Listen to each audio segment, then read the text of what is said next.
ஆ, நமக்கு வந்து ஒரு நடுத்தர வயது நடுத்தரம்னு சொல்ல முடியாது. ஒரு 50 வயசு பெண்மணி வந்தாங்க. வந்துட்டு எங்கள் ஹஸ்பண்ட் ஓட ஆக்டிவிட்டீஸு சரியா இல்ல. அவருக்கு வந்து எப்படின்னா ஒரு மனநோய் மாரியும் இருக்காம். அவர் வந்து யார பார்த்தாலும் அவங்களோட இருக்கணும் ஓகே. பார்க்குறவங்க கூடலாம் இருக்கணும் அப்படிங்கிற ஒரு மைண்ட். அப்படிங்கிறது. அதாவது அவங்கள ரொம்ப பிடிச்சு போயிரும் அவங்களுக்கு. அந்த மாதிரியான ஒரு நோய் அவங்களுக்கு. ஆ, அது இருக்கு. அ ஆனா அவர் என்னமோ பண்றாரு எனக்கு ஒண்ணும் புரியல. ஸோ எங்களால அவர கண்ட்ரோலும் பண்ண முடியல. ஆ, என்ன அப்படின்னு சொல்லிட்டு எங்களுக்கு தெரிஞ்சுக்கணும் அப்படின்னு சொல்றாங்க.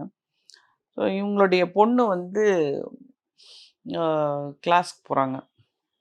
கோச்சிங் கிளாஸஸ்லாம் போறாங்க. அதுக்கு வந்து பொண்ண கொண்டு போய் விடுறதுக்கு இவர் போறாரு. இதுதான் அவங்க வெளியில போற ஆக்டிவிட்டீஸா எனக்கு அவங்க சொல்லக்கூடிய விஷயம்.